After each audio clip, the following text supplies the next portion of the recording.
Welcome to the Contract CFO Show, your source for bullshit-free, real talk on finance and business. Here's your host, Michael Anthony. Welcome back to the Contract CFO Show, the number one show for learning how to think like a boss and take control of your money.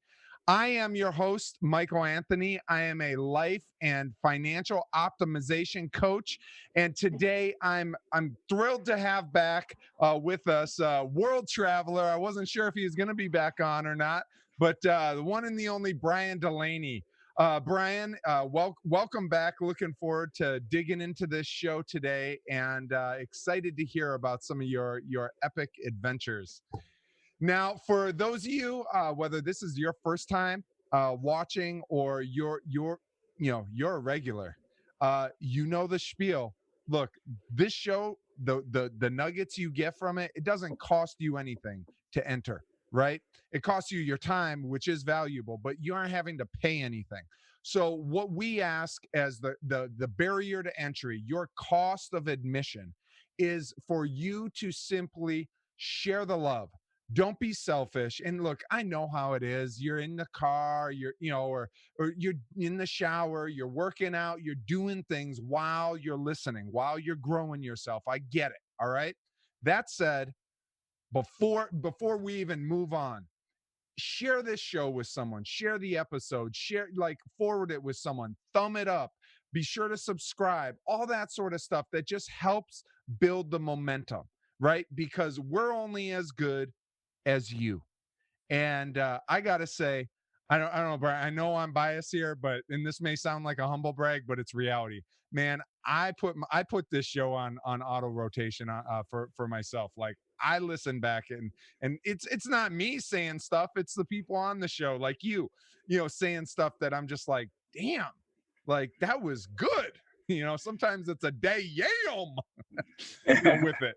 Absolutely. And so guys, show the love. And with that, for those of you that are regulars, you know that we have a cheers to you. And I got a little bit of my TC Craft. It's the Reposado tequila, and it's actually obvious. Well, if you don't know tequila, all tequila has to be grown in certain states within Mexico. That said, or provinces. That said, the company is owned by Nashville, a Nashville company that imports it, and it's a great tequila. So I'm drinking that. What do you got going today, Brian? Man, I'm keeping it a little slow and simple today. I'm just getting back into it. So I've got a little bit of whiskey in my coffee. It's the there we go. It's the it's the 2:00 in the afternoon special when I don't have a lot more work to do and I just have date night. So it's perfect. Hey. So guys, get your drinks out. If you're in the car, get your, I don't know, Starbucks, your latte, your water, whatever it is. I always have a big glass of water in the car with a lid on it because my driving sometimes. And this is the part of the show where we celebrate the small wins. Entrepreneurship, the entrepreneurial journey is made up of 1,000 successes and maybe, 3 big wins. and so from that standpoint, this is one of those where, guys, feel free, reach out. And at the same time, just think of it right now with whatever you're doing, a small win that made a difference. And if I'm being real, Brian, for today's episode, I had to think for a minute. I was succumbing. And that's why we have this segment. Because the whole idea of it has to be big, go big or go home is bullshit. Like, what are the small wins? What are the incremental improvements?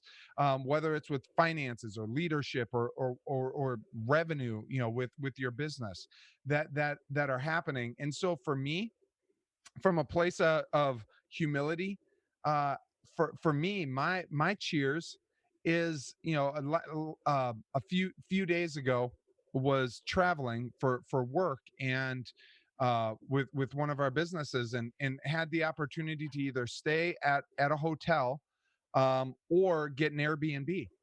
and ended up partnering, just going in with a couple of people, and I ended up, all three of us ended up paying for a week what we would have paid for one night at the hotel. And for me, that's one of those where I'm not against, as far as investing money in locations and things of that nature. That said, like, we don't always have to do it. We don't always have to do it. And that's just a real, real thing where it's like, hey, there's some money in my pocket in our business that wouldn't have been there. And truth be told, there it was definitely Airbnb-ified. Look, Yes. Yes. that said, it I wouldn't trade it. I wouldn't trade it. Like, it definitely it's I love it. So cheers. Cheers to that. Absolutely. Absolutely. So now what do you got, my friend? What do you got? Well, first of all, I'm glad to be back where I belong, in first chair on the contract CFO show. So cheers to Mike not feeling the need to go out, step out on our relationship. So Hey, cheers to his long lasting monogamous commitment to me from here I on out. was Right. I was open. I was open. We had an open relationship on this That, show. that is true. It's what we said. It's not what I wanted, but it is what we said. Well, if you had taken me with you. That's true. That's true. That's true. But yeah, no, it's been awesome to watch this show develop and evolve with the great guests that you've had, talking about the most important things going on. Being able to watch that from the outside and just continue to watch the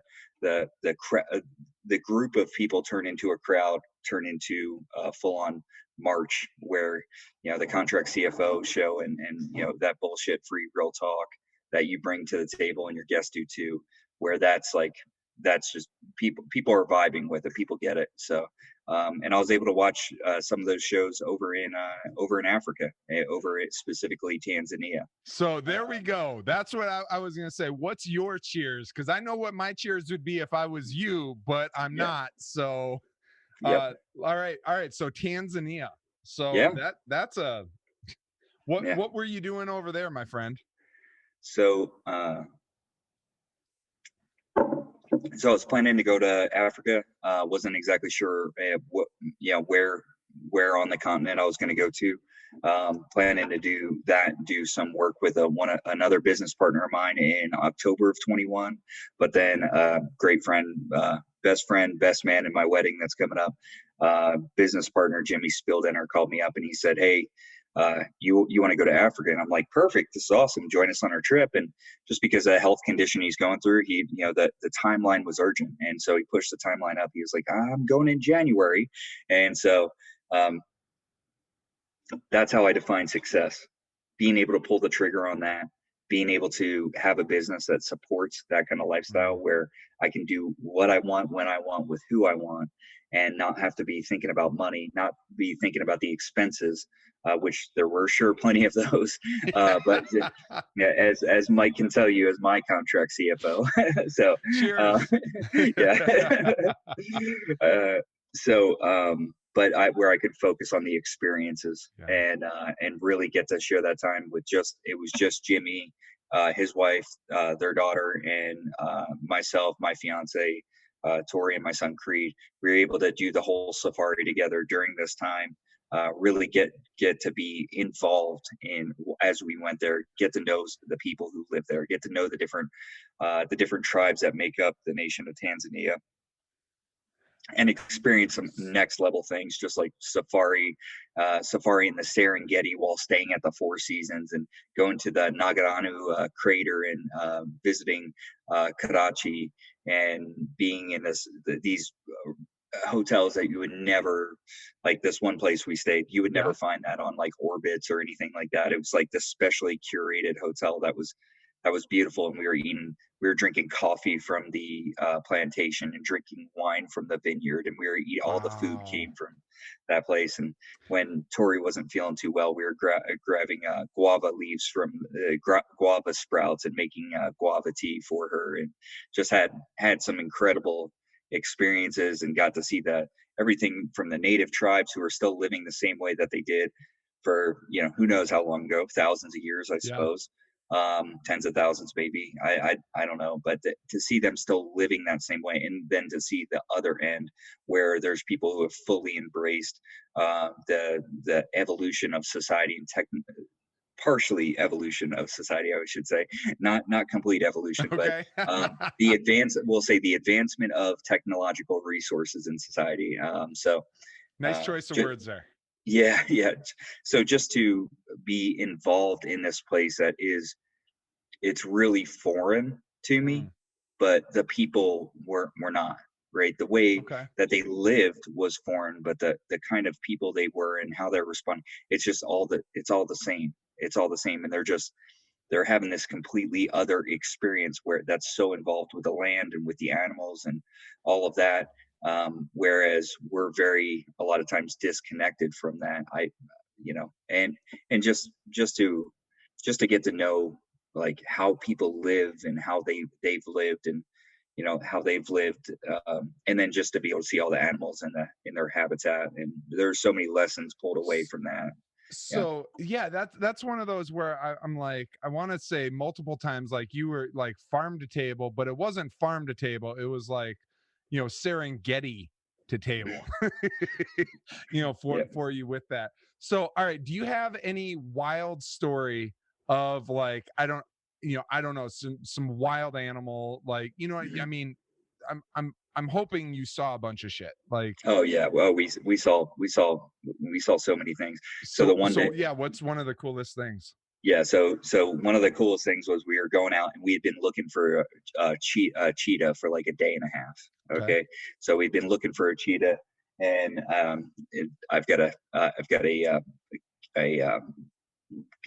photo photo album, a digital photo album that's scrolling in the back that has a picture of me with the cheetah. But this thing hopped up on our car, on top of our safari van, and it was on top of it, and then it was sitting on the back, and then I've got a picture of me where I'm no further. I'm like not 2 feet from it, and this thing Two just feet. was you. Oh yeah, yeah, Open air. easy. Open air. Open air. Oh yeah, yeah.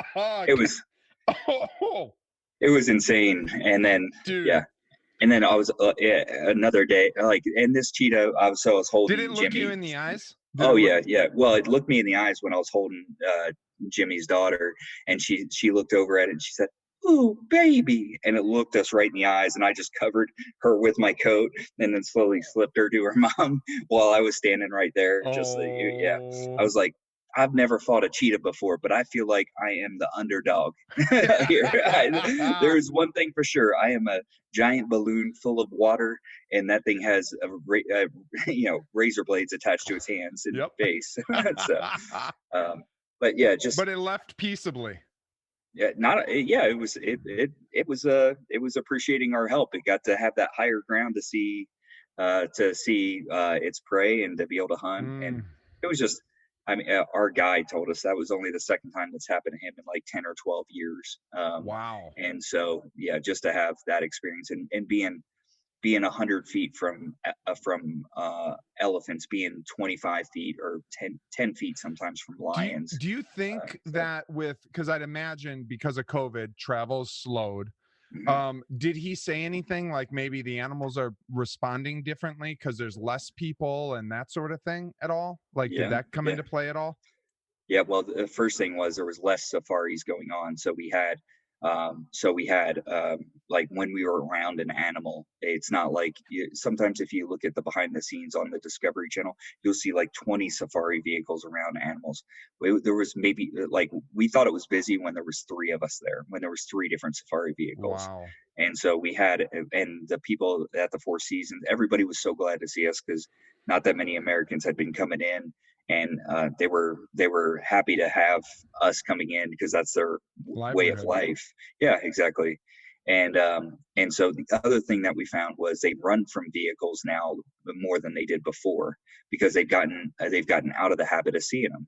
And so there were some animals that got spooked a little Fascinating. bit easier, but we still, I mean, we had such close encounters with everything that like baboons, with the Sheesh. lions, with everything, and it's so funny how we have this big time fear of something that's so afraid of us, right? Mm, It's like it's like it's I almost wish we could see that in other people. It's like like be able to slow down and be able to say, "Oh, you mean you're just scared? Well, I'm scared too. yeah. Oh, like, oh, you're just hoping that things work out? That's me too." Like, it's almost like we need to have this conversation, and only in that context where it's like you're facing this thing that visually it looks like it could be like the end of your life, and then you just discover that, oh, this thing actually has no interest in me unless I interfere with its life or livelihood. Yeah. and That's so and it's good. yeah, That's so good. That actually, I was gonna ask if you had any. Sometimes when you try, I know for me, and it doesn't have to be internationally, but just getting outside of my box of my mind and what have you. Sometimes I get opened up to these life or epiphanies and seeing the world in a different way. And that actually right there, I mean, that's a beautiful thing of uh, it, we're how self-absorbed we can be. yeah. Well, and how much we can let our biases, because it's a different thing, right? Animals are a different thing. Like, I can't tell you how often I'm like the leopard who just wants to sleep in the tree and take a nap after a big meal, right? It's like Yeah, they're just like providing for their young. The only time that the animals get upset is when they're in a situation where they're not getting threaten. what they need, or where they feel like they're in danger. And it's like, how many times do we forget that people are exactly the same way? It's Hmm. just that they're not getting enough. They're in a position where they think that you are their only key to getting more, or we think that that other person is our only key to getting more, or that they're going to upset something about our lifestyle or security. And it's like, otherwise, we just sit and we get to watch and enjoy watching other people go through this existence. That's Like, what? Yeah, it's such a big deal because we were just watching, and these lions are just out there sunning, enjoying something, and instead of us like thinking that we have to get up all up in this world, it's like, no, just let it enjoy its time, right? Don't mess with it. Just let it enjoy its time. Let's not interrupt that, but let's enjoy this time to be able to see this and appreciate yeah, it, and like say, okay, well, later I'm going to go sit out on my back porch in the sun too, do the exact same thing. So yeah. yeah. That's dude. That's deep. That's deep.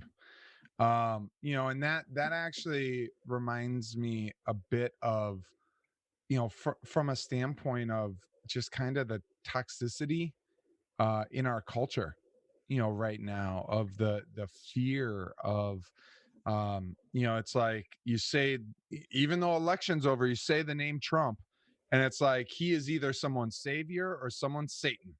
Mhm. And it's like, versus it's like, how how much is he really, like let the man live, or Biden, or Bill Gates, or we were talking a little bit about that, like a lot of the stuff out there of just giving peace over Yeah. on Yeah. on things, versus like, let's just focus on us and what we can control. And that's beautiful. The like I'm just like, if that lion or leopard you were talking about sitting there bathing in the sun, if it was busy, if it was so focused trying to do like, what, oh, I got to be productive, rather than enjoying the season and the cycle, Yeah. by it being it, living and owning its nest, you were able to find beauty, and you Mhm. were able to find joy, and this experience from that. And right now I'm being convicted from a standpoint of, Well, shit, man. How many times have I robbed someone of an experience of me simply just being me because I was trying to do, Yeah. instead of being a human being, I was, attempting to be a human doing. Well, yeah, it's so important. I was listening to this awesome teaching on the prodigal son this week, that one of my guys put over to me, and he was like, he was talking about the father's first job when the son showed up from feeding the pigs and living with them and spending his half the fortune, and how the father's first job with the prodigal son was to release him from the shame that was causing the older brother to live in a performative way, Mm, right? And it's like, so sometimes we don't realize it, but we carry around a level of shame that causes us to live in this performance based way rather than live out of who we are authentically and continue to try to work on that and grow ourselves and add value to others. We're trying to be accepted, right? We're that's, trying to be accepted because we can't accept what is, right? And yeah. so it's, I know for me, well, one of the big deals while I was there was like, when we were just leaving on safari, and for the first time, our first game drive, Okay. and our safari guide, his name was Blasi, incredible individual. His family is from Tanzania. His mom was one of the first people to teach, just essentially language and reading and writing there. She was, Wow. they called a mango tree education, because they would always teach under the shade of a mango tree. And That's so cool. yeah, that was, yeah. And so we're driving along, we're going probably 40, 50 miles an hour. And he was like, "Do you see that?" And he looks off, and we're sitting there and we have binoculars on. This guy's just driving, 40, 50 miles an hour. And we're like, "No, we can't see anything." We put up the binoculars, still can't see anything, still can't see anything. And we're like, "Where?" And so he stops the car, and then he points out into the direction. He said, "Look through your binoculars, look that way. It's about a mile and a half to 2 miles away, but you can see it out there." So we look through the binoculars. All we see through the binoculars is essentially the shape, a basic hue, a basic color, and like, and the fact that it's moving. That's all we can see. And the first thing Creed says to our guide Blasi is like, "That's amazing. My eyes aren't that good." And Blasi said, "No, your eyes just aren't trained to see what my eyes are trained to see." Wow. And Oof. he said, "My eyes are used to looking, often a long distance, they're trained to see the animals at a far distance, but so far away that you need binoculars, and so they're trained to see it so fast that I can do it while I'm driving. And so your eyes will be trained to see that too, and I'm willing to teach you how to see, right? So it's not only what we see, it's how to see what we need to see, right? And so it was just an awesome learning lesson at that moment, where I was like, man, I've been training my eyes to see in a certain way. Mm. The lenses of my eyes are trained to see things that are up close, to learn how to respond in certain ways. And this guy comes from this different place on earth, having these complete different experiences with incredibly similar hopes and dreams to what he has for his family are the same for our family, except his eyes are trained to see things long and far off in the distance, and my eyes are trained to interpret things that are really close. And by the end of the trip, I was able to see how he saw. And that's, I just love that. I love that metaphor for coaching and leadership and mentorship. Just this idea that we have these people in our life who, all they really want to do is they want to give us eyes to see. They want to give us the ears to hear. They want us to give us the hearts to receive. They want to give us, and they've trained their hearts and their eyes and their ears, right? They've trained all of that in a different way so they can see things that we can't even begin to see, because of the way that they see, not what they see, but the way that they see. And that for me has been true with mentorship in my life, coaching in my life.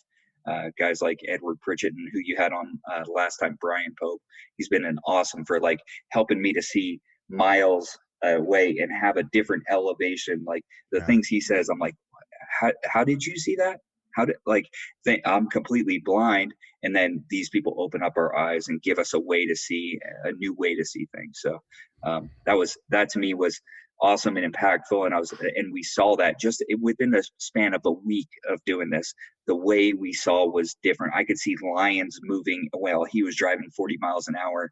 And I was able to see all these different animals very quickly, the same way he saw them, not to the same degree, but a lot better than when I started. Dude, that's so powerful. Like, does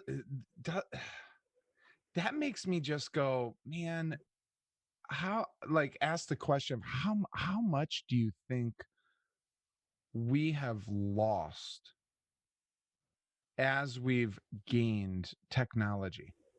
Like, how much are we capable of?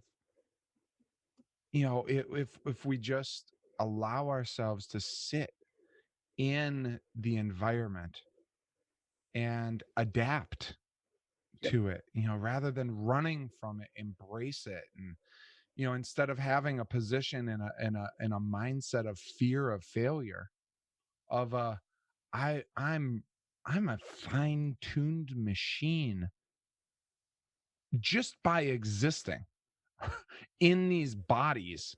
Yep. Our bodies are designed to succeed, to win. Oh yeah. It's so big, man. Man, I just got chills when you said that. That is so big, because we're given all these things. And I was listening to this thing, and he was talking about how we use all of these outside things to feel better on the inside. He's like, let me get this straight. So you smoke a stimulant that's tobacco and nicotine to calm down, right? I just want to be clear. And then you drink a depressant to be happy. Okay. And then it's like we do all of these things that actually have the reverse effect, because in the short term they deal with our addictions. And in relationships it's the same way. It's like, oh well, this person was nice to me. Yeah, they were nice to you one time, but it's in a container of not love. It's in a container of not love. Like, okay, so it made you feel better in the moment. However, the overall container is diminishing who you are as a person. Yeah. Right. It's you having to depend on something else in order for not just a one-time shortcut, because I love shortcuts, right? But if they're the only way we can get there, it becomes a real problem. Yeah, I prefer to use the word hacks. Yes. That's the more hip, trend. Not shortcuts are cheating, but hacks. Hacks are not. Okay. Yeah. There's some good hacks out there that become problematic if you do them too many times. So that's so good, Brian. That's so good, man. But this idea that let's say we do stop for a second, and we start to have to. I remember coming to a point in my life after 10 years of working so hard, where I finally slowed down and surveyed the land, surveyed my life, and looked at my life and relationships, and just all the parts of it. What are my bank accounts like? What are my relationship accounts? Where how am I doing spiritually, right? Physically, where am I? Where's that account? And I just started saying bankrupt. Right. I was like, my bank account is the only one that's doing good, but the rest of my life I'm physically bankrupt. I'm spiritually bankrupt. I'm mentally and emotionally bankrupt. And I started to see, and instead of just piling more things on there to make me feel better about that, I decided to start listening. Right. And I started to say, this means something. Yeah. Just by saying, how did it get this way? Okay. So like internal listen, like asking yourself questions and listening and seeking out those. Yeah, okay. Exactly. Because we're taught that it's like, oh, get to the grind, go and do it. And my buddy was hilarious. He was the other day, because he's grinding his floors at home. He's like, what grinding really is? He said grinding is holding on to the machine while it does the work, but we got to build the machine first, right? That's what grinding is. He's like, we're not the grinder. we're not the grinder. We hold on to the grinder. We build the grinder, right? We have that. And it's That's so so important good. because we have these messages about produce, produce, produce, produce, produce, produce, produce, produce, produce. It's like, where do you think those messages come from? They come from a society that has you in a position where you have to buy something to be something and therefore produce more for it.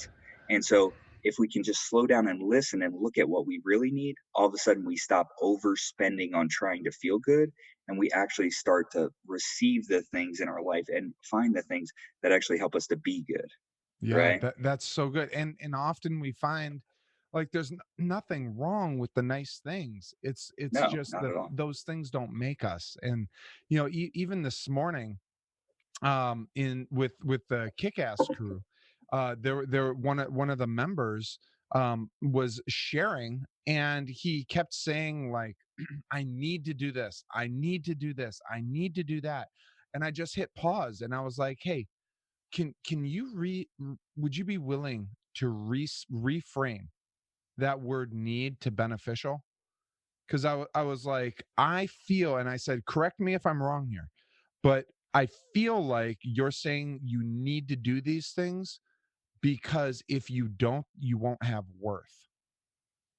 And he, it was like it kind of shook him for a moment, but then he was like, yeah, no, that's accurate.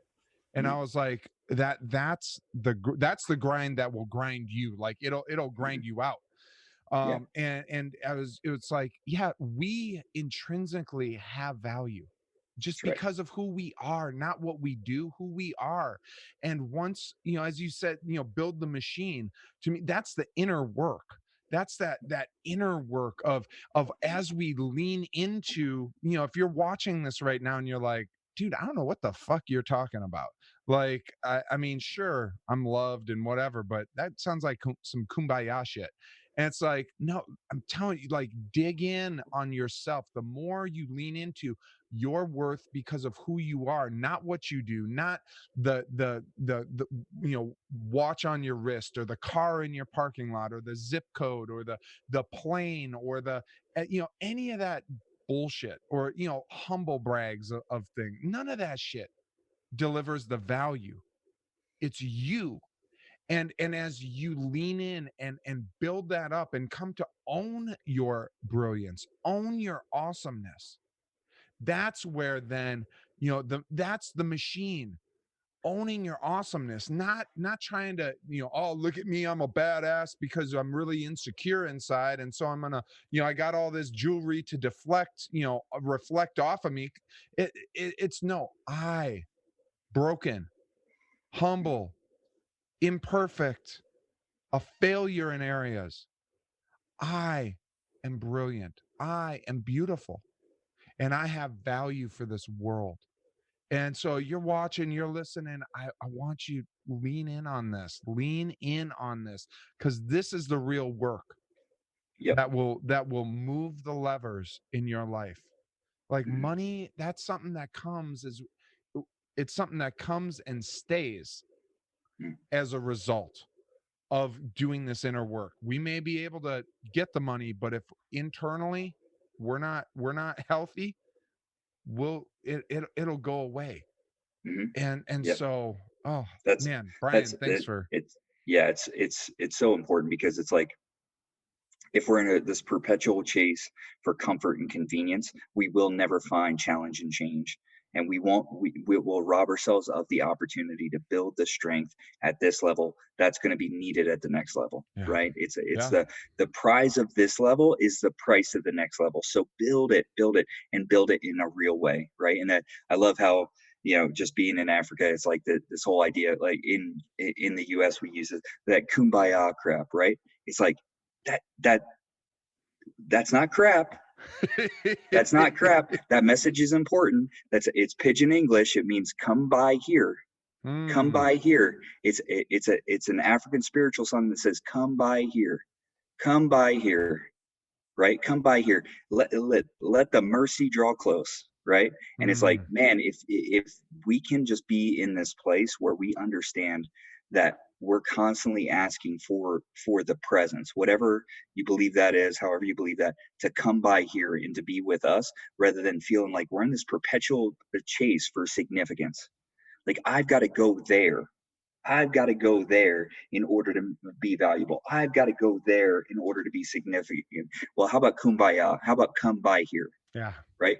Come by here, because this place is already good. And as my coach, Drew McClure, says, he said, you are enough. You are enough. And there is more.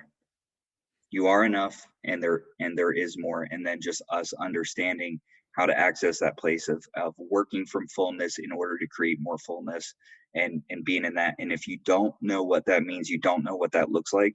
It's like it's being in a place where we can be accepting of ourselves, so that we can learn to accept others, and we can understand our own brokenness, so that we can see and be empathetic in others, and then also harness the power of growth and evolution that is in our guts. Like, it's that fire builds and burns. It says it's when it's out of place, it makes us perpetually chase things with no gratitude, right? But when it's in the right position, it helps us to get things and to continue to evolve as people. And I just want to say, like, that if there's one thing that the Contract CFO show is about, it's about continuing to make things better and build intentional community that's separated from the fear that we are encountered by, that you are not enough, that you need to do more, that you need to produce more. And it's like, nope, you are enough, and there is more. Hey guys, Michael Anthony here, and I have a question for you.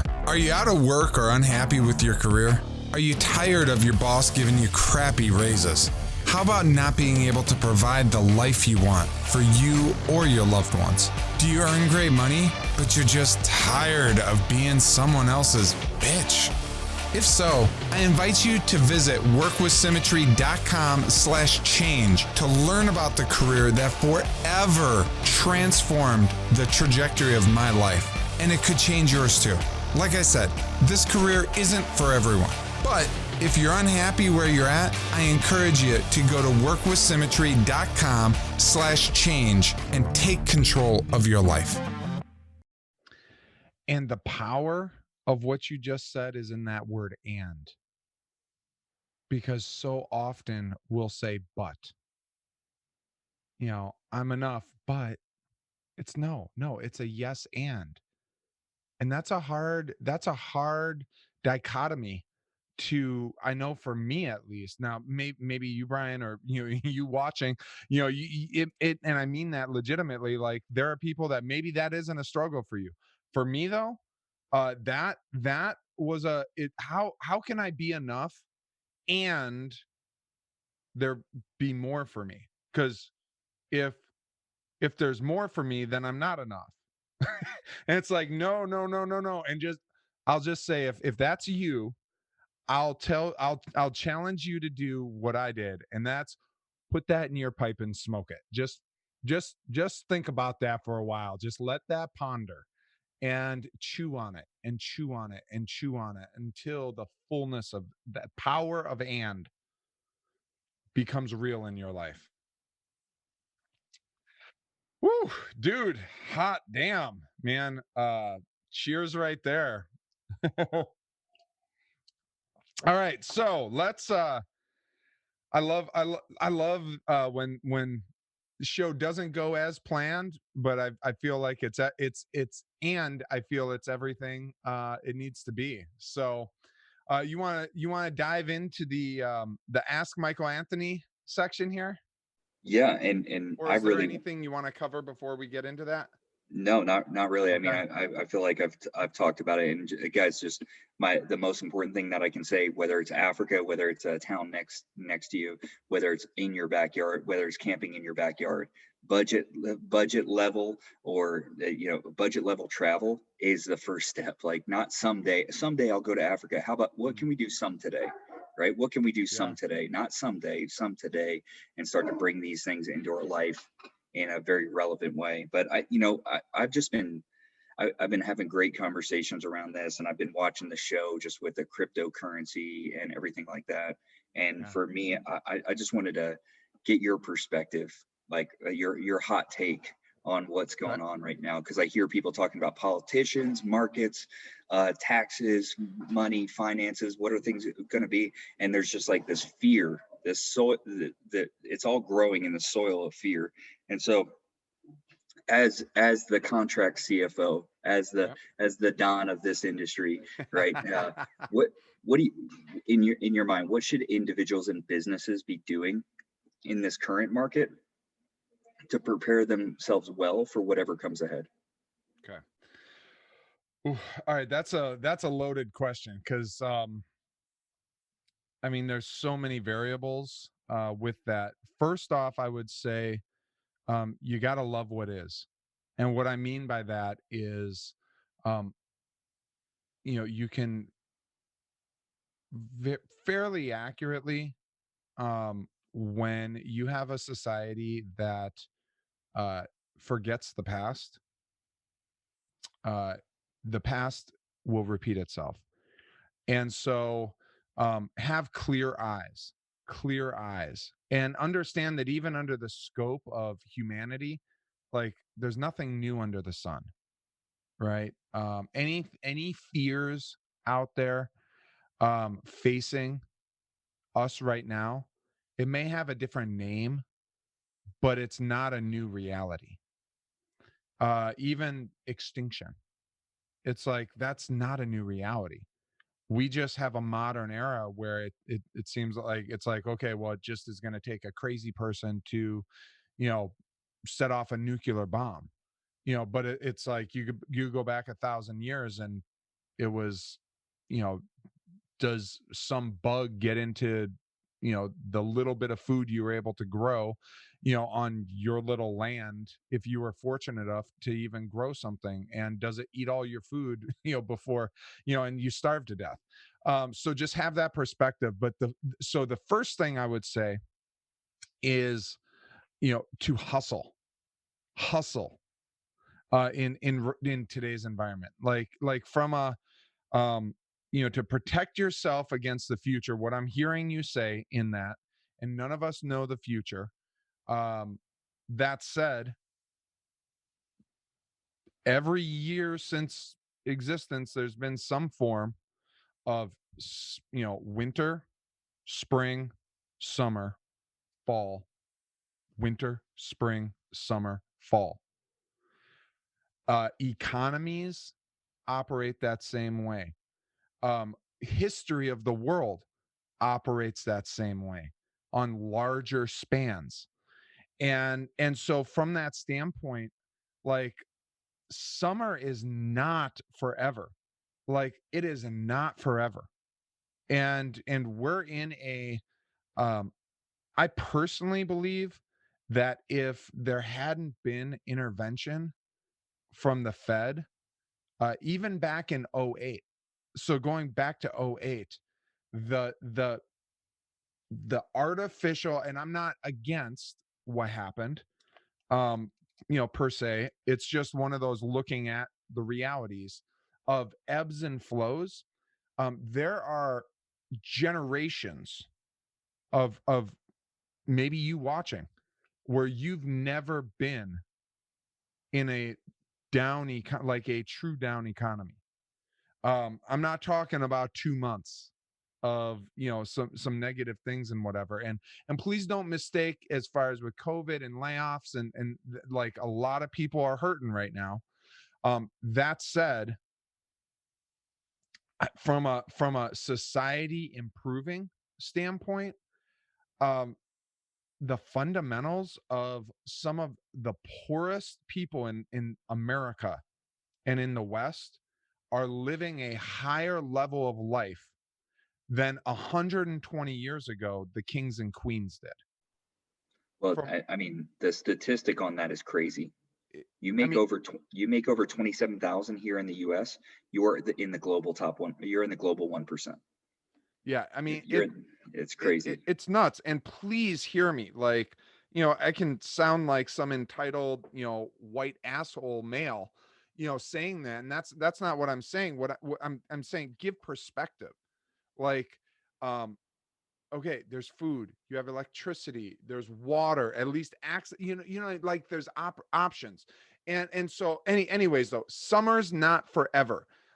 It's not forever. We have had an extended summer, and what I mean by that from an economic standpoint, and Game of Thrones, winter is coming.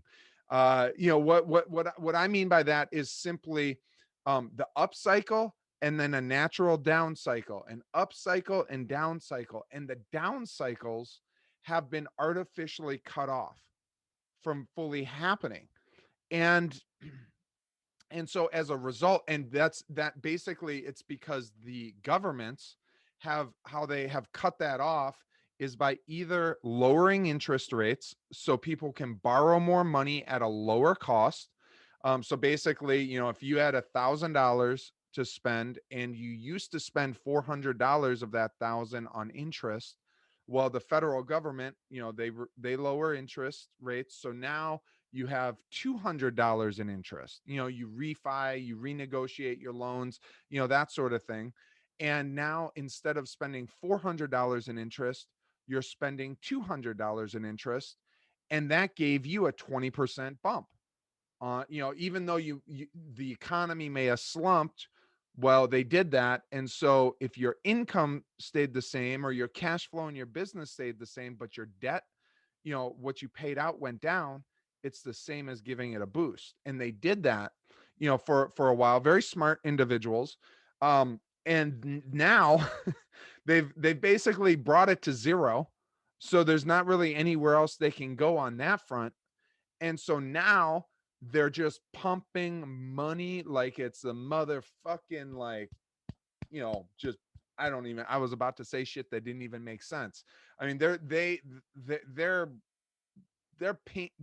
I mean, in September, they printed more, they meaning the US government, just the US government printed more money in the month of September than it had in the previous, I believe, almost existence of the US. It was like at least the previous, 200 years, like something like that, more in 1 month. And that was to prevent a winter from happening. And so understand that, look, winter is going to come. The option, and it's not something to be afraid of. It's something that actually the top successful people, they get excited for it. Brian, and man, all right. So winter will come. So hustle right now. Make the most of it. Wake up every day so that your future self doesn't regret your laziness today. Second thing I would say is crush the entitlement. Jerk the slack out of our thinking. With that. And we're not entitled.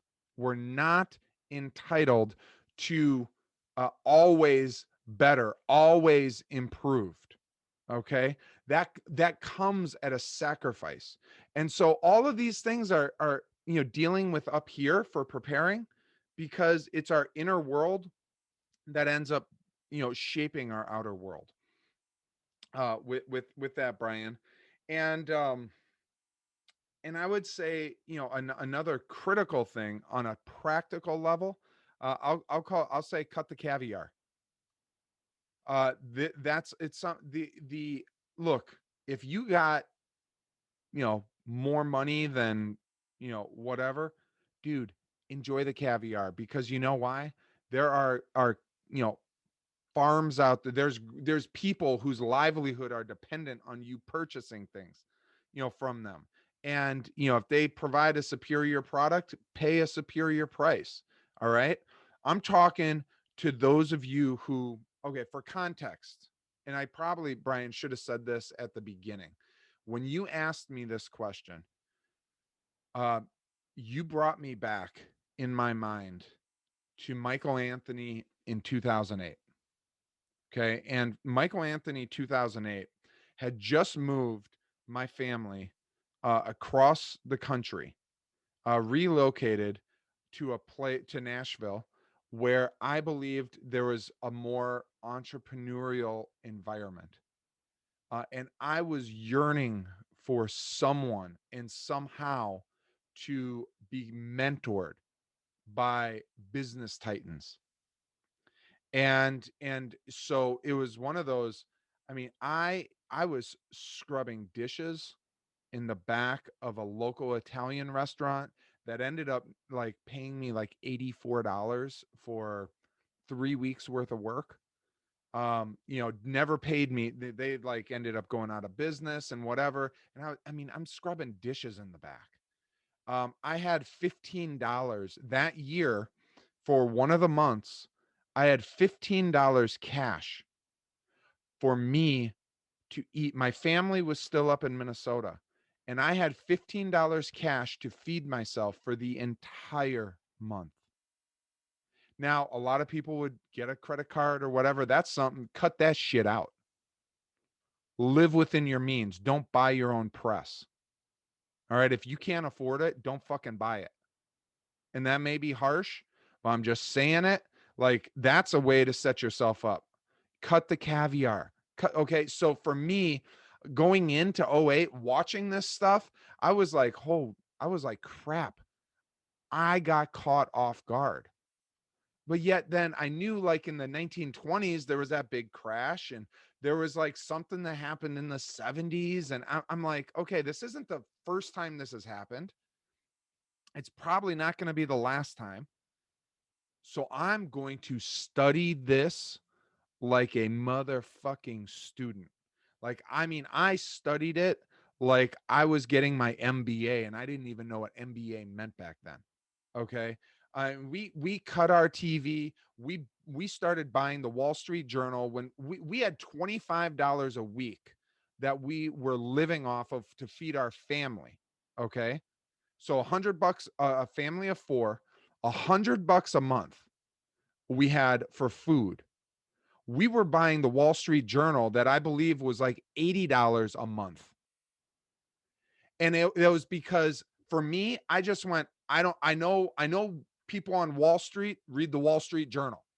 So I'm going to read it, and I'm going to start figuring out what the hell's going on. And I would read articles 4 times before. And just because I didn't even know what, I'm like, what the hell does leverage? And I'm like, I didn't know what any of that stuff meant. And so that entitlement, cutting the entitlement, the caviar, like, guys, what do you want? What do you want? And if you're getting caught off guard, if you're hearing this and you're like, shit, I feel like I'm behind. There's good and there's bad news. And really, the bad news is the good news, and the good news is the bad news. It's that it's up to you to determine how you handle this, right? You might get caught off guard right here, right now, or up to this point, you've been caught off guard. But from this point forward, what do you want to do? Are you going to start being a student, or are you going to live someone else's life plan for you? Because I promise you that you got a better plan for your life than someone else does. I promise you on that front. Man, I feel like I'm going. I don't know. Is there anything you want to interject at all, or should I just keep going? Because I got a couple more things in my mind, but yeah, absolutely. I love this. It's the message. I remember hearing so many messages from my family and from wise older men and women in my life, and I still get to drink from that well. But the messages are always 2 things: simple and difficult. Like they're the simple. No, it can't be that simple. I want it to be like, because if it's less simple, then at least I have an excuse for not doing it, right? And then and the other part is difficult because it talks about self-discipline. I can always add more, right? I can always add more onto what we're doing, but I like taking away those things that I've become used to. That's hard because, again, a lot of times we seek comfort and convenience rather than challenge and change. And that's a human thing. Like I think, Brian, so many people many people watching and listening to this could Mhm. be like, they hear you say that and they go, yeah, and then they feel shame or they Dude, feel guilt. yeah, it's And crazy. and Yeah. and it's like, guys, we're humans. That's natural. It's Mhm. natural to want that. Like, Y- you know, Yep. so just give yourself grace if you're feeling that. Let's Yeah. do something about it, but give yourself grace. Absolutely. And there's things like letting go of things that are not beneficial is still hard. It's still difficult. You know, it's breaking bad relationships, breaking bad habits, breaking there's all these things that are difficult in the moment, but we're so glad we did them later on. Right. And that's where the shame attachment comes from. It's like we just can't imagine a life without them. We can't imagine our life without them. And what we have to do is realize that our life is actually diminished with these things in them, and Mm, the more simple we can make our life, the more precise we can be with our investments in the things that matter the most. Right? yeah. We talk about precious metals. Right? Precious metals are what they are because they don't lose value based on time or other people's perception. They are objectively worth something. Right? And so Yeah. when we strip away those things that are like they seem necessary, that the time on the cell phone, the tablet, this specific car, this going out to this specific restaurant, Yeah. like those things mean something to me, but only because I can do those with precious people, Mm, only because I can do those, while involved in precious relationships. yeah. And sometimes I get the two mixed up. It's like, oh, what's important is being able to go eat out and spend $400 on a bottle of wine. No, it's what's important is being able to go out and share that $400 bottle of wine with awesome people and talk about that experience. And it doesn't matter if it's a $400 bottle of wine or a $4 bottle of wine. Yeah. It's about that experience. And whether you're complaining about the $4 bottle of wine or you're celebrating it, right? Yeah. It's Or both. or both. But it's when we can start to look at the things that actually are precious, which means that they're not increased or decreased by somebody else's perspective or devalued by time. These things always have mattered. The relationships, the connections between people, our ability to be sensitive to the right things, and our ability to push through difficulty, those things are the precious, that's a precious metal, right? Mm, That's a in precious us. metal, the things that make us up, the courage, that's the precious metal Yeah. that we really need. And so I love what you're saying, simple but difficult. Yeah. Yeah, and along those lines, because I have another tactical thing. Before that though, like along that line, cutting the caviar and it's like, fuck other people's opinions. Fuck other people's opinions. If man, I'm telling you, there are it's been fortunate for me, and also painful for me over the years, of like because I grew up so broke, and I understood that having money equated options and freedom. And so spending money to me has been it like in my limbic brain for me. And this was a curse, a blessing is a curse at all at the same time. And I had to learn to undo this. For the most part, I still struggle with it. Um, from time to time. For me though, spending money has equated death. Like the same as, for some people, failing equals death in the limbic system. Just like thousands of years ago, sleeping outside, not around people, not with the fire, equal death because an animal would come and eat you while you were sleeping. That same, for me, if I spent money, that meant that I, like, even right now, as I'm like going back to that place of where I came from, I feel like up and down my back, it tensing up over, so for me, where I'm going with this is that, um I've wanted to impress, the Joneses, so to say, over the years. That said, I was like, I just had it built into me, like from a fear standpoint of like, well, fuck the Joneses. I'm not gonna fucking die.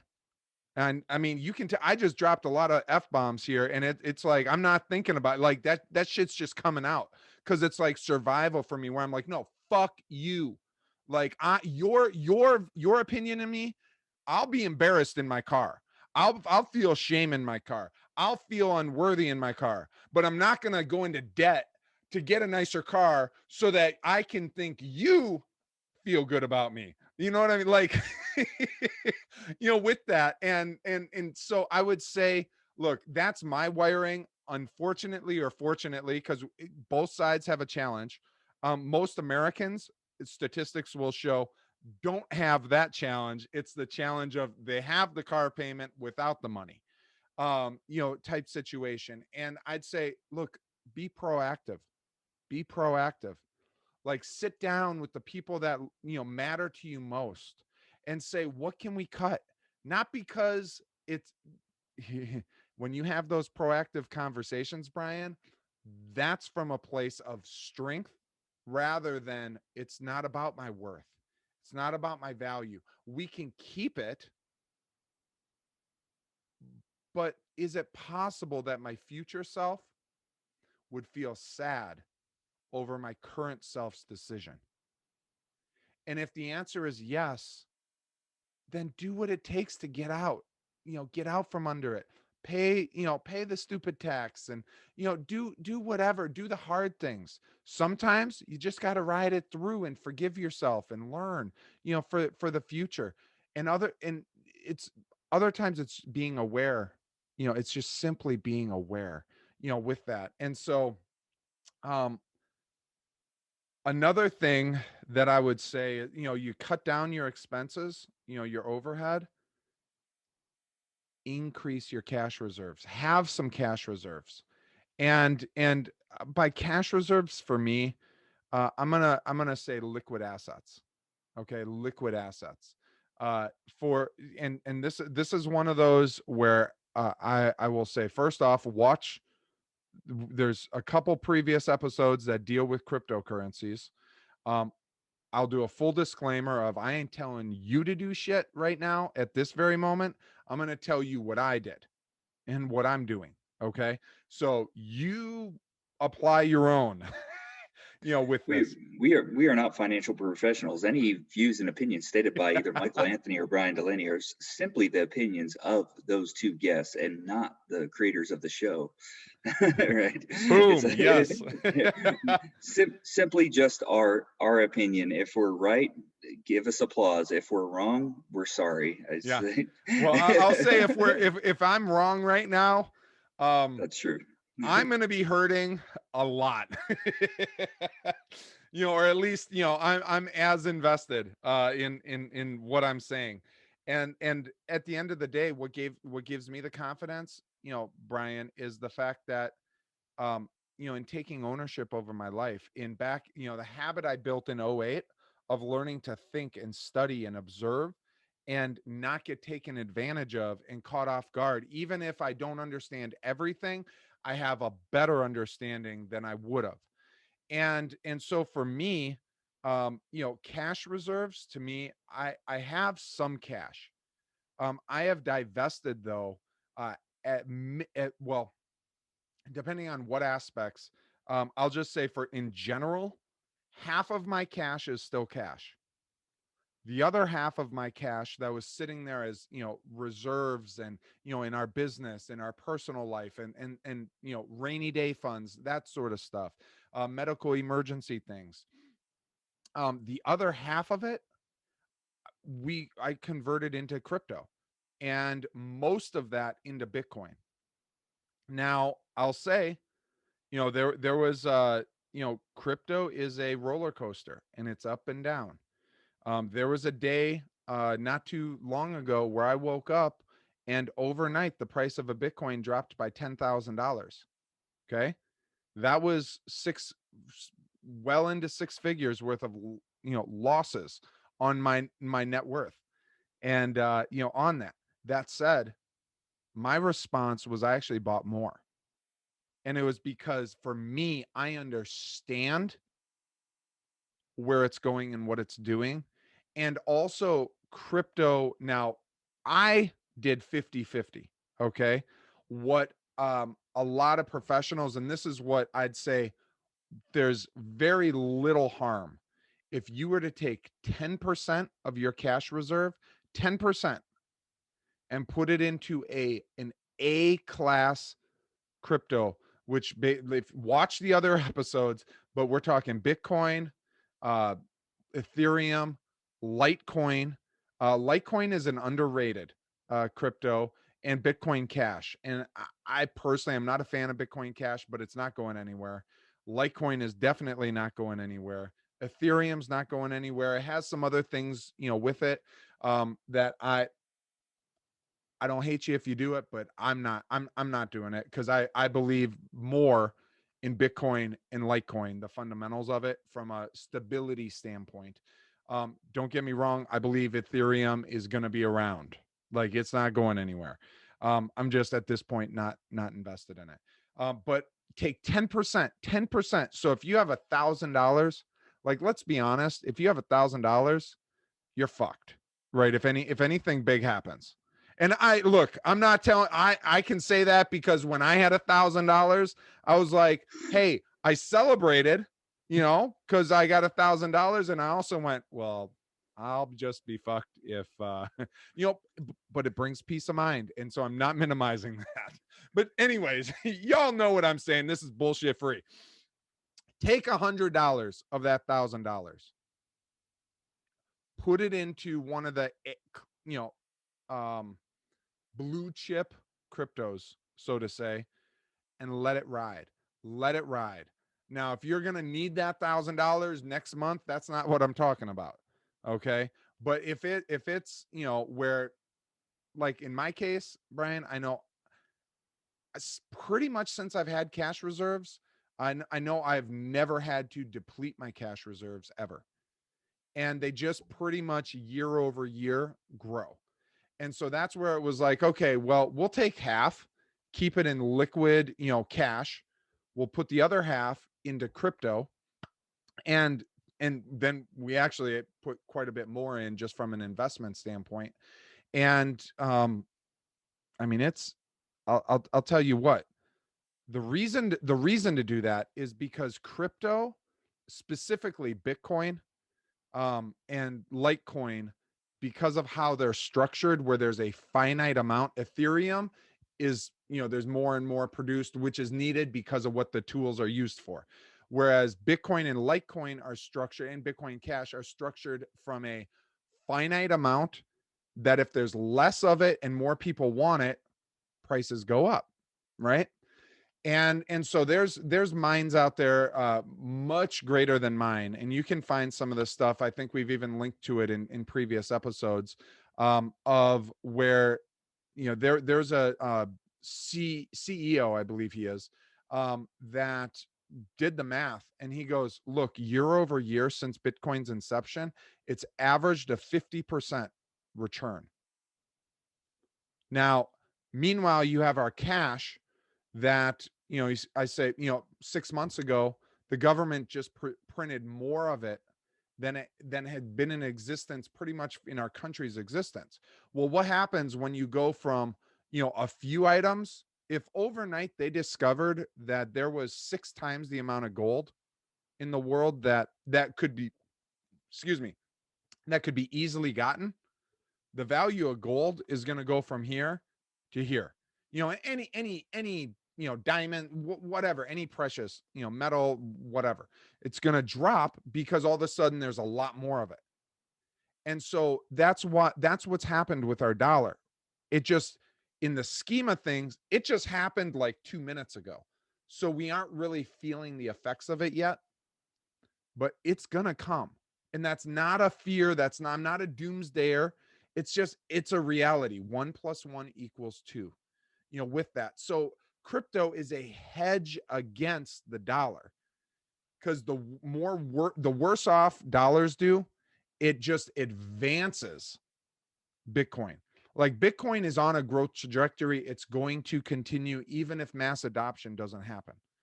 That said, having fiat currencies fail or really dilute their value is only going to skyrocket the value of these. So you could take 10% of your cash invested in crypto, Bitcoin, Litecoin, Ethereum, that sort of thing. And that 10% could end up becoming more than your 90%.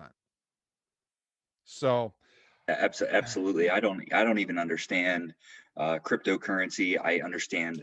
Here's what I understand about it: is it's a contract between two people that has an arbiter there, and whether the arbiter is Ethereum, whether it's there's used though Bitcoin. $12 words, arbiter.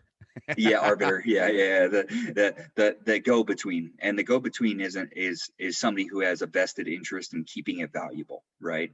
And that's the big deal. And more the currency of the future, and we've already seen this come true. I'm actually talking about what has happened.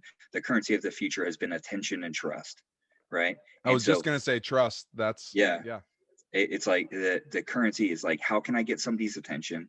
And the way to get somebody's attention and hold it is trust long term, right? When people understand that they can trust the things that are coming from a certain show on YouTube, or a certain cryptocurrency that they're invested in, or certain businesses that they go to, because they know they get a consistent level of service that they can appreciate, that's what makes things valuable. And so we're just in a position and a time where, like with cryptocurrency, for me, it's like these are contracts, right? These have the ability to do contracts overseas with very little to no cost, like fractions of a penny. And as the more and more global environment comes up, and cash that has to be what is that word? It's got to be converted. Liquid or converted. Okay. Yeah, cash that has to be converted as it's being sent over is an archaic model of doing things. Yeah. We're seeing that right now with Brexit, right? How much more is it costing to get things in and out of the UK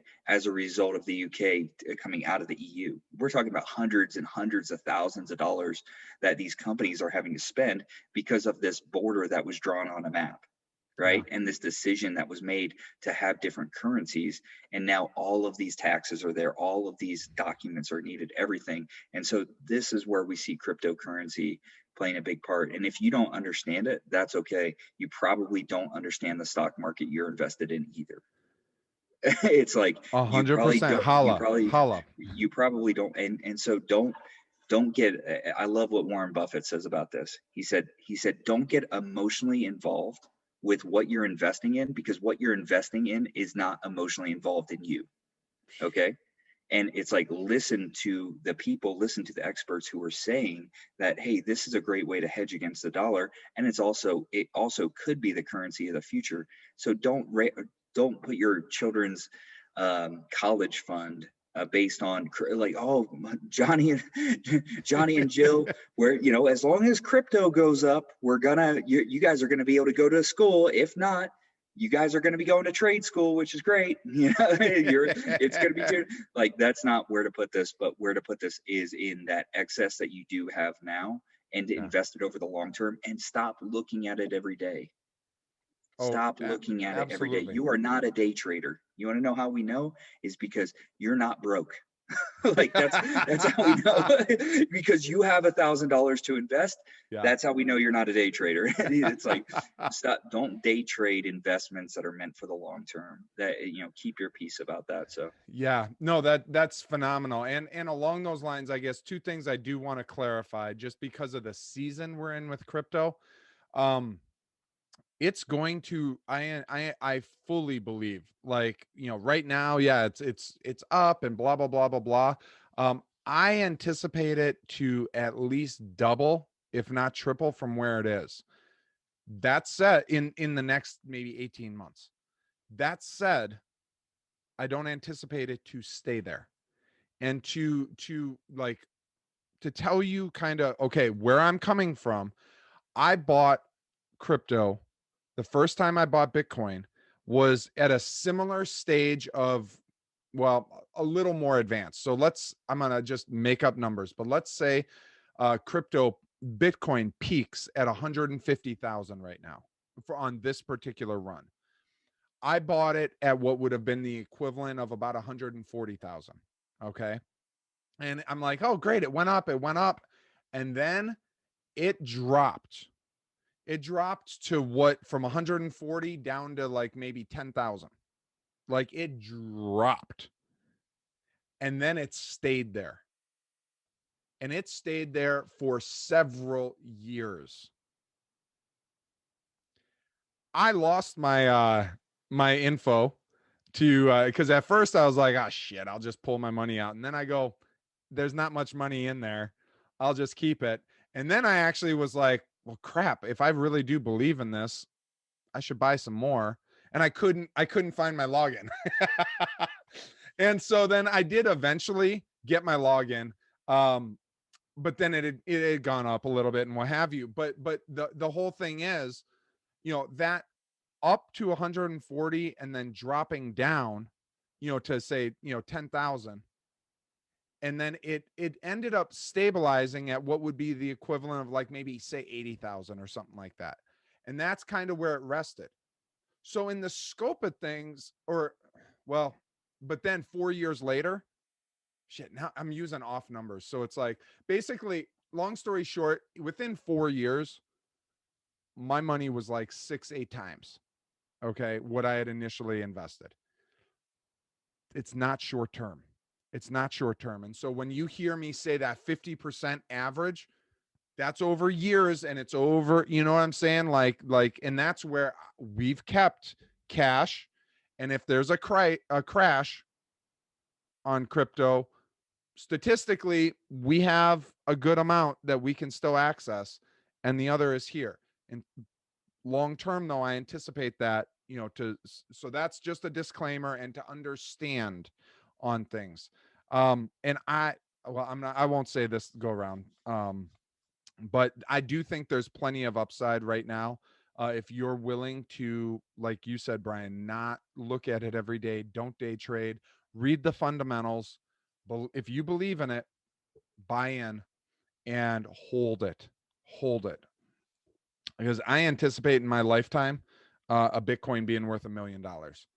And I would love, as an inheritance, to be able to give each of my kids, one of the first Bitcoins that I bought, at whatever it's worth at that point. Like, that to me would be dope, with that. And the other thing I would say, one last thing here, for hedging against an uncertain future, which the future certainly does look uncertain. For me, I would say diversify. And that may be as simple as, see, if you try to diversify too early, you'll end up with nothing. Okay. So you may, instead of diversifying, you may hyper focus. All right. And this is a show primarily for entrepreneurs. And if you're in a JOB, you could diversify by taking it. Look, if you can't launch a business and become even a side hustle entrepreneur right now, I'm going to say, give it up. Like, hang it up, realize that it's something else. Like, life's got something else for you. Okay. And I don't mean that as a slam, or I'm not talking down. I'm just saying, like, homie, or maybe you have what it takes, but you don't have the skills developed yet. Okay. Or partner with somebody who does. That's the thing. Yes. It's like, your position may not be to come up with a buess. It may be to take something from a dream to a reality. You might be somebody who's great at creating things that from a ethereal place to a material place, right? And that's a gift to an entrepreneur. Yes. And that is as valuable as the idea, because there's billions of ideas in the graveyard, because somebody like you wasn't there to create them in the material, and to see it through, and to create and to manage the status quo when it is built and all that. So just understand that, like, being an entrepreneur is one of the skill sets. It's like, it is a superpower, but it's not nearly the only one, nor the most powerful one. Yeah. It just depends on the hands that are managing it. So that's such a big deal. Come alongside Michael Anthony, who creates 5 businesses. Hey guys, Michael Anthony here, and I have a question for you. Are you out of work or unhappy with your career? Are you tired of your boss giving you crappy raises? How about not being able to provide the life you want for you or your loved ones? Do you earn great money, but you're just tired of being someone else's bitch? If so, I invite you to visit workwithsymmetry.com/change to learn about the career that forever transformed the trajectory of my life. And it could change yours too. Like I said, this career isn't for everyone. But if you're unhappy where you're at, I encourage you to go to workwithsymmetry.com/change and take control of your life.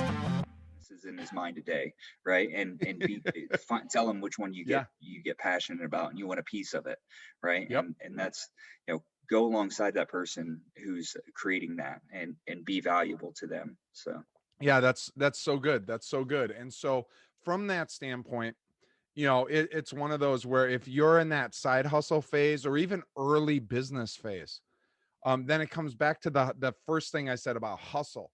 Like, you just freaking drive the stakes into the ground as hard and as wide as you can for a foundation of your business, so that whenever a storm comes, because I'm not saying, oh my gosh, be afraid, turn off the freaking news, turn that shit off.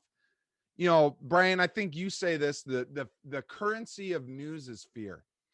That's why we're so freaking divided. It's because they just want us to be fucking afraid of each other. They self-fear all the fucking time. It just pisses me the heaven off. Anyways, from that standpoint, double down on your business. A storm's gonna come. At some point, a storm's gonna come. And when it does, be ready for it. Be ready for it. Now, if you have a business where right now there's more cash coming in, then it makes sense to reinvest in the business and grow it. Or personally, you have more income coming in where, you could go, buy, $400 bottles of wine, or you could invest in, small businesses and things of that nature. Then diversify. And I had a mentor of mine once, and I wrote these down, but basically the end goal is to end up with 15 to 20 unconnected sectors that you're invested in. And I right now am basically halfway there. And I'm not, like, some of them are definitely more significant investments than others, and either in financials or time or energy or skill set, all that sort of stuff. But to give examples of what that looks like, because that was one of those I never heard anyone say what those were. All this talking, my throat. So for me, excuse me, for me as the contract CFO, so this isn't something I'm just talking. This is what I'm living. What my diversification at this point looks like. Now, I'll tell you, 12, 14, 13 years ago or whatever, 2008, you know what my diversification was? It was nothing. Okay. I mean, nothing. We were $25 a month, or I'm sorry, a week, for feeding our family of 4. It was survival. And for me, actually the diversification at that point was growing myself, investing in myself, becoming aware and learning that I didn't know what I didn't know, to now I know what I didn't know, to, okay, now I understand what I didn't know, to now I'm living what I didn't know, and now I'm teaching what I didn't know. And so, start there if that's you. Okay.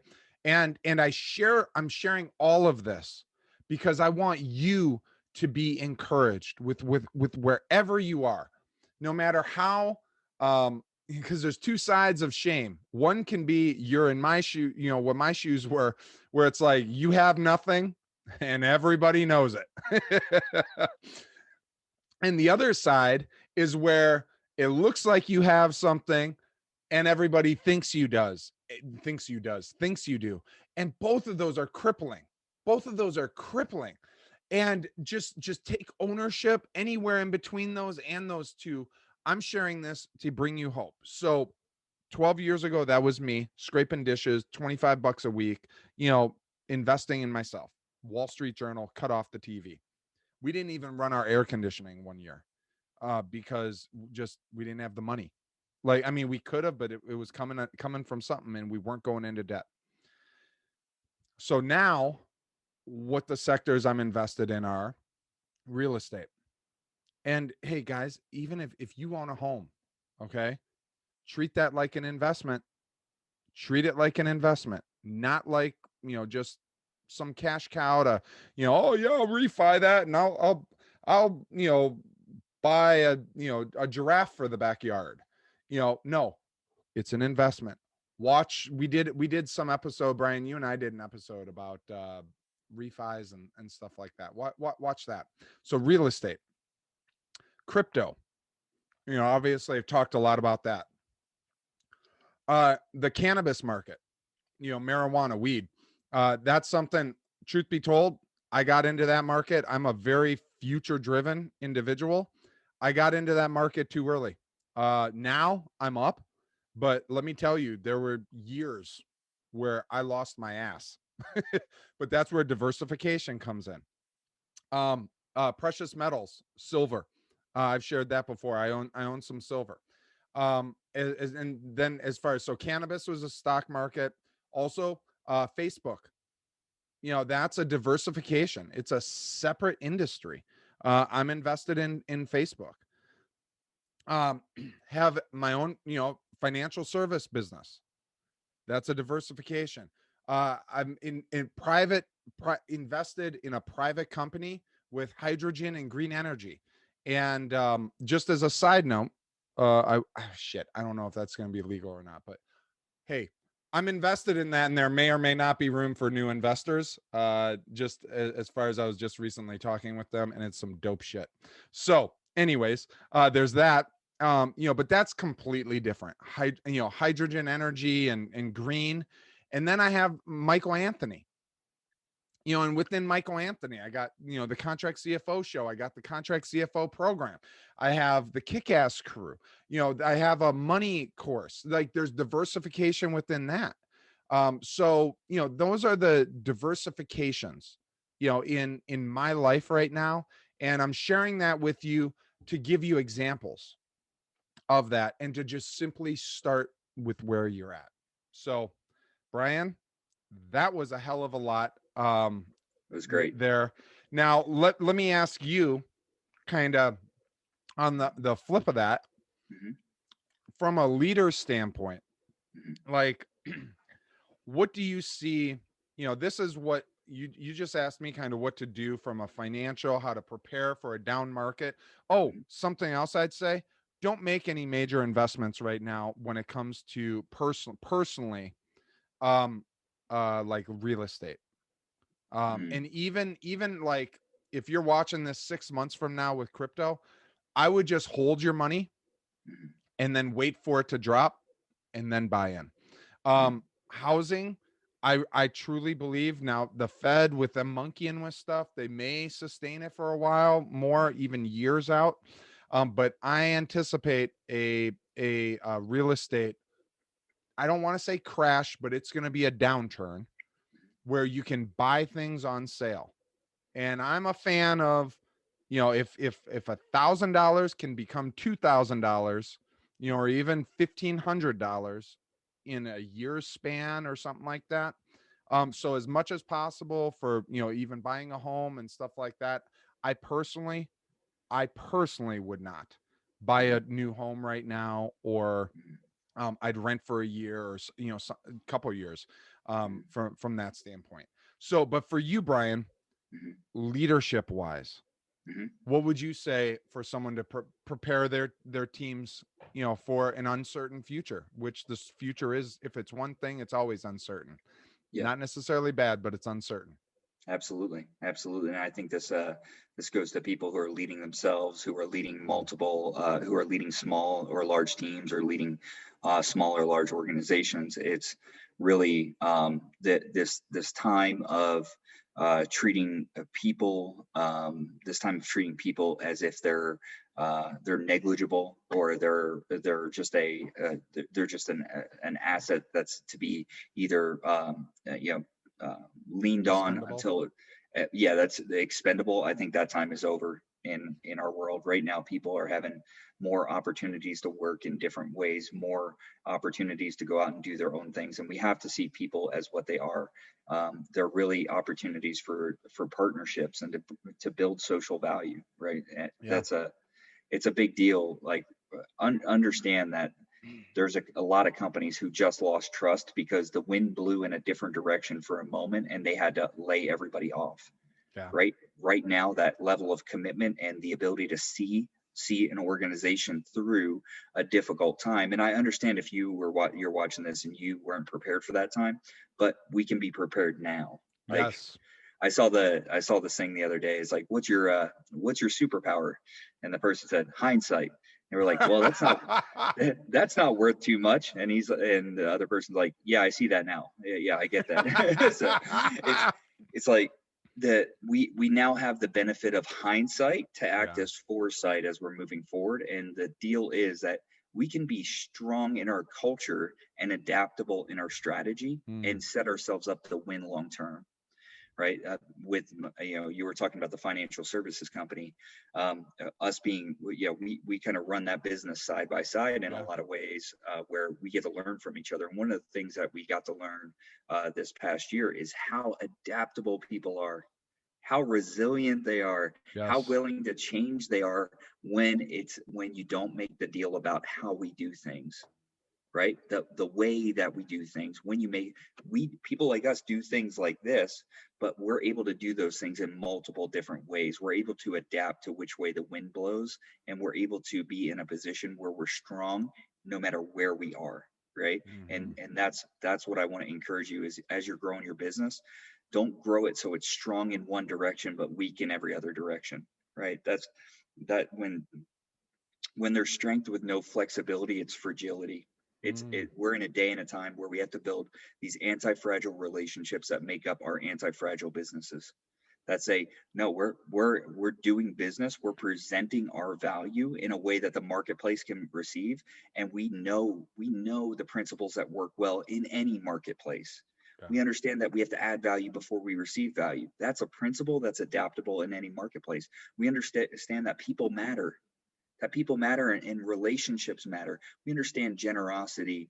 Generosity is this incredible force for good that is inextricably linked, in fact, supernaturally linked to unshakable fulfillment. We understand that if we want to be happy, that we don't work on our own happiness, but we help others, right? Yeah. We serve other people. These are all principles that can be adapted at any time. So you can look up and see what time it is, whether it's in the marketplace, whether it's the time of day, whether it's in the environment, and say, no, I got this. We may have to switch our strategy, but our culture is strong. Gosh. So the people don't care what strategy we use. They just want to do things together with us because we take care of each other and we do this together, right? We experience all the highs and the lows together with supporting and challenging each other to be at our best and to take care of the things that matter most, like family, like the values that we hold together, like just relationships. That's the big deal. So build these anti-fragile relationships and businesses and teams, and do that. Put yourself in a position where you have money to invest in people. Okay, in people. People. Best investment. I'm telling you, if you can teach one person how to pay the price at a lower level so they can forever pay the price at the next level and the next level and the next level, if you empower them, you free them up, that is the best investment you can ever make, because they're never going to be in a position where they want you out of the picture, right? They're going to remember that you're the one who helped them get there, and you're the one, like, there's always going to be value derived from that. Yeah. Whether it's perceived value or whether that's actual value in money, like what we get to experience. So make investments in people, I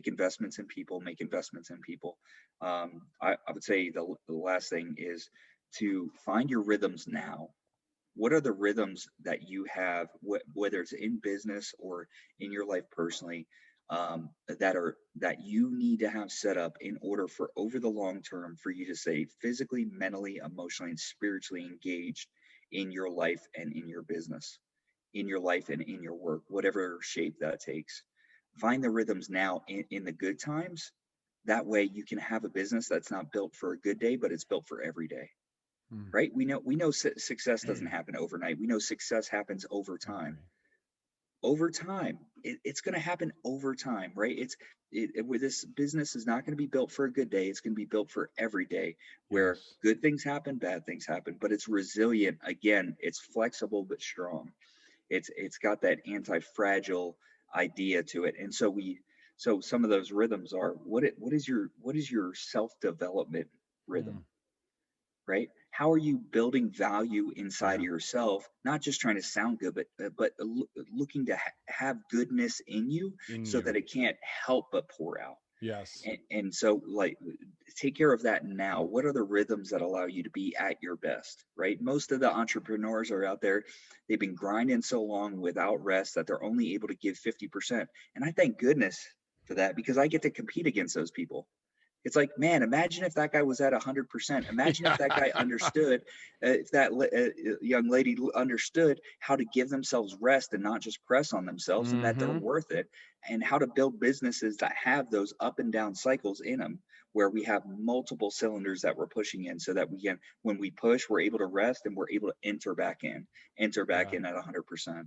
And so, just understanding those rhythms for that, so that you can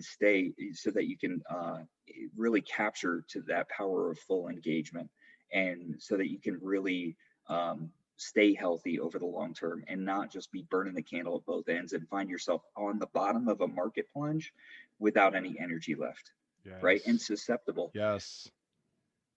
I want to say one of the most important things that I think, like, just based on what I'm hearing and what I'm seeing from people, you said turn off the news. Bill Gates is not the key to your future. Jeff Bezos is not the key to your future. Whoever's the president, whether it was Trump or whether it's Biden, is not going to be the key to your future and the key to your happiness. If Democrat, Republican, whatever it is, some TV star, not the key to your future. Like, everybody decries, it's so great. They're like, oh, well, Jeff Bezos made this much money. Just stop buying from Amazon if you don't like him. Yeah. I'm just saying, for a week, just do, because all these people who are saying, oh, Amazon, Jeff Bezos is this, all this Amazon Prime, they need to treat their workers better. Just stop buying from them if you really mean it. But here's what I think. It's convenient, so it's difficult not to. Right? Oh, well, but I love Prime. Well, let's start doing business with businesses who you like the whole way they do things, because they pay their workers well, right? They don't use the federal government's dollars, their welfare dollars, to support their low wages. How about that? How about that? And I'm not saying that could be any company. It could be any company, but there's some big companies out there that do that, right? Many big companies that do it. So it's these companies who are using welfare as part of their wages, and so stop doing business with them if you really do appall that idea, right? Start doing business with companies who pay not only a living wage, but give people a path to the top, right? Start doing think about this. Don't just say the words and virtue signal to other people. Change with your behavior, and understand that it's going to be the skills we learn. Learn a skill. Learn a skill. For me, I learned how, I thank goodness, I learned how to be a carpenter. I learned how to do light electrical work. I learned how to do some plumbing work. I know how to solder. I know how to solder copper. I know how to do some of that. And I know how to work on cars a little bit, right? It's important for us to learn skills, because for me, I don't want my future to be completely dependent on somebody else. And I want to have value to bring to any society. What I'm not saying is we're going to go back to this apocalyptic time where it's not fear-based. It's not fear-based. No, it's not fear-based. It's strength-based. Ownership. Yeah. No matter what happens, we want to make sure that what we have is valuable. And maybe your value isn't in lifting heavy things, or it's not in doing construction or carpentry or doing anything like that, but maybe it's in learning, it's in knowing how to cook. Maybe it's in parenting. Maybe it's in, you know how to raise chickens. Like, who knows what it is, but it's like complex math algorithms. Complex math. That would help me so much. Like knowing how to count well above 1,000, right? You'd be in my corner. So, that's great, Brian.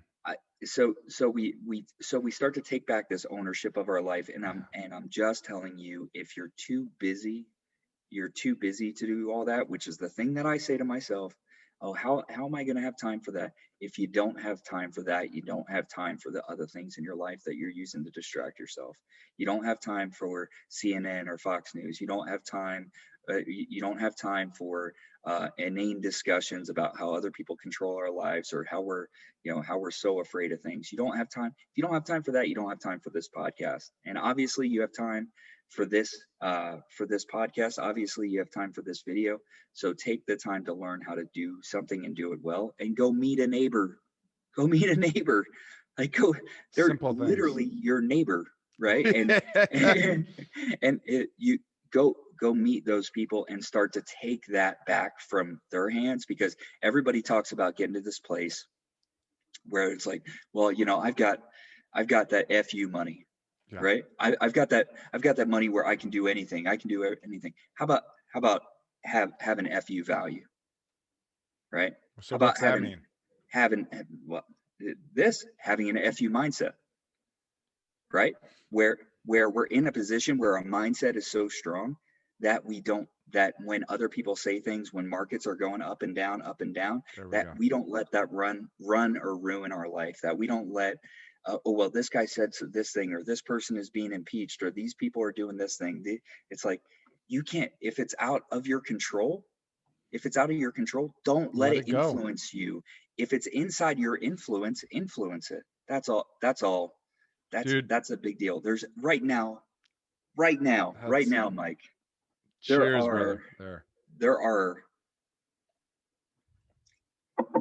are over 190 million people right now. I'm going to try to get that light out of my back window. Yeah. There are 190 million people right now in the workforce. 190 million. 70% of those, 70% of those are either they're either disengaged, or they're disappointed with their current position. That leaves 130 million people right now who are looking for an opportunity to work and partner with somebody like you in doing the things that are going to carry our economy through the next decade or century. What are you going to do about it? And how are you going to treat those people? And how are you going to grow yourself? And how are you going to become part of conversations like this, where the BS is out the window, the real is here, authenticity matters, and we take care of the things that we need to take care of. So I just appreciate you for generating this from out of space, creating in this material. And now that we have, we've got a bunch of people who are watching and grabbing a bunch of value and bringing value back to the show with comments, questions, and guys, make comments, like comment in the section what this episode meant to you, what crypto you're involved in, what's one of your streams of income. Comment here, because that's what gets this conversation into more and more people's hands, and that's how you develop a real intentional community. Absolutely. Yeah, thank you for that, Brian. And guys, man, I mean, I'm getting value just listening to Brian. I hope, I'm giving value to you guys. Don't be selfish. We're going to end this the way we started it. Let's not be selfish right now. Text this show to someone, share it with someone, tag them, just get it out there. Please help us. We appreciate you. We love you. We will catch you on the next episode. Till then, peace. That's a wrap. Congrats on investing in yourself with the Contract CFO Show, hosted by Michael Anthony. If you've enjoyed today's show, please leave a comment and tell a friend to check it out on YouTube or however they get their podcast on. Follow us on Facebook and Instagram at Michael Anthony TV. Visit michaelanthonytv.com to find show notes and past episodes. Plus, you can join the conversation by submitting questions and topics you want to hear. And remember, tomorrow can be better than today. The choice is yours. Now, P.S. Don't be a dumbass. Remember, this is a conversation and not meant to be personal or legal advice.